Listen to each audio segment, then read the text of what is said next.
आप बहुजन समाज पार्टी के मंडल के कद्दावर नेता हैं, बताइए। मेरा नाम महेश चौधरी है। मैं बहुजन समाज पार्टी का मुख्य सेक्टर प्रभारी अलीगढ़ मंडल हूँ और आजकल सेक्टरों का गठन चल रहा है, जिसमें हम हर विधानसभा में गांव-गांव जाकर सेक्टरों का गठन कर रहे हैं। चौधरी साहब, ब्राह्मण समाज को पुनः बसपा से जोड़ने की आपका क्या नीति, क्या रीति और क्या योजना चल रही है? 2007 से 2012 तक माननीय बहन जी की जो बहुजन समाज पार्टी की पूर्व बहुमत की उत्तर प्रदेश में सरकार बनी, उस सरकार में माननीय बहन जी ने ब्राह्मणों को जितना सम्मान दिया उससे ज़्यादा अगर 2022 में हमारी सरकार आती है, ब्राह्मण हमें पूरा सहयोग करता है तो उनको बहुत सम्मान दिया जाएगा, उनको साझेदारी दी जाएगी, उनको भागीदारी दी जाएगी। आपकी पार्टी के विधायक हैं पूर्व मंत्री रामवीर उपाध्याय जी, कल उनके पुत्र भाजपा के नेताओं से आगरा में मिले हैं। अटकलें हैं कि भाजपा में शामिल होने जा रहे हैं, उनके भाई पहले भाजपा में शामिल हो चुके हैं, तो इस मुद्दे पर आपकी पार्टी कैसा देख रही है? इस मामले में हम कुछ नहीं बोल पाएंगे। माननीय बहन जी हमारी नेता हैं, माननीय बहन जी जो चाहेंगी वो करेंगी और रामवीर उपाध्याय बहुजन समाज पार्टी के कद्दावर नेता रही हैं।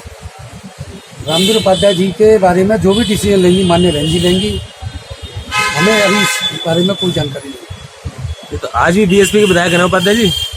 हाँ, आज भी बहुजन समाज पार्टी के विधायक। चलो, आपकी बहन जी इसमें डिसीजन लेंगी, सही बात है आपकी, मगर कोई एक इस समय जो आप जनता के बीच में जा रहे हो ब्राह्मण समाज को जोड़ने के लिए, कोई मंत्र बताइए दर्शकों के लिए, किस मंत्र के द्वारा ब्राह्मण समाज के पास आप पहुँच रहे हैं? बहुजन समाज पार्टी की 2007 से 2012 तक जो सरकार चली, तो उस सरकार में हमने ब्राह्मण समाज के लोगों को जरूरत से ज़्यादा सम्मान दिया।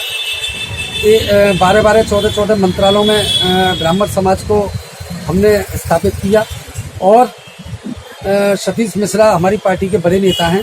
माननीय सतीश मिश्रा जी की मां के नाम से श्रीमती शकुंतला देवी विश्वविद्यालय, ब्लाइंड विश्वविद्यालय लखनऊ में बहुजन समाज पार्टी ने देने का काम किया। ब्राह्मणों को जितना सम्मान अगर इस देश में किसी पार्टी ने दिया है तो वो बहुजन समाज पार्टी देती है और आगे 2022 में जब हमारी सरकार बनेगी तो ब्राह्मण समाज को जरूरत से ज़्यादा सम्मान दिया जाएगा, उनके सम्मान में कोई भी कोताही नहीं बरती जाएगी। इस समय आपकी पार्टी द्वारा सेक्टर बैठकें चल रही हैं, क्या चल रहा है? इस वक्त सेक्टरों का गठन चल रहा है, उसके बाद हमारे बूथों का गठन होगा। उसमें बहुजन समाज पार्टी का एक एक कार्यकर्ता ग्रास रूट पे जाके डोर टू डोर जाके काम कर रहा है और पार्टी को मजबूत करने का काम किया जा रहा है। इस समय समझा जा रहा है मुस्लिम समाज का झुकाव समाजवादी पार्टी की तरफ देखो रहा था, मुस्लिम समाज को बीएसपी की तरफ लाने के लिए क्या फार्मूला है आपका? देखिए, इस बारे में कुछ नहीं कहा जा सकता क्योंकि मुस्लिम समाज को भी माननीय बहन जी की जब 2007 से 2012 तक की सरकार रही है तो उसमें हमने मुस्लिम समाज के लोगों को भी बहुत सम्मान दिया है। हमारी पार्टी में उस वक्त नसीमुद्दीन सिद्दीकी साहब थे। नसीमुद्दीन सिद्दीकी साहब को 18 मंत्रालय माननीय बहन जी ने दिए और मुस्लिम समाज के लोगों के लिए इतना किया कि वो उनको हमेशा बहुजन समाज पार्टी का ऋणी रहना चाहिए और मुस्लिम समाज हमारे साथ भी है, मुस्लिम समाज के लोग हमारे साथ हैं। नसीमुद्दीन सिद्दीकी फिर भी आपकी पार्टी को छोड़ के चले गए? ये भी मामला माननीय बहन जी के स्तर का है, इस पर भी हम कुछ नहीं कह सकते। इस समय आपकी पार्टी में तो नहीं सिद्दीकी साहब? नहीं।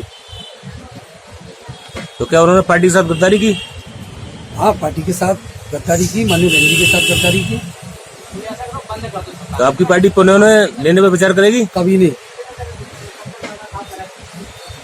ब्राह्मण समाज के एक और नेता है, पहले आपके विधायक रह चुके हैं, डिवाई से विधायक रहे हैं, जय भगवान गुड्डू पंडित, क्या उनकी भी संभावना है आपकी पार्टी में आने की?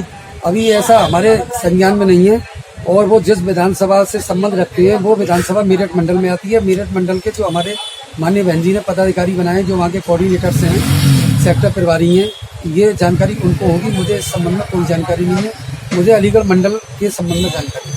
अभी लोकसभा का चुनाव भी वो फतेहपुर सीकरी से लड़ चुके हैं आपकी पार्टी से, तो इस समय आपकी पार्टी में है, निकाल दिया उन्हें? बहुजन समाज पार्टी से उनको निकाल दिया गया। आज की डेट में आपकी पार्टी बनी है, तो यदि वो आते हैं तो पार्टी विचार करेगी लेने पर? बने पार्टी अगर वो अपनी आदतों में सुधार लाकर और बहुजन समाज पार्टी में आस्था जताते हैं तो पार्टी उनका पूरा सम्मान करेगी।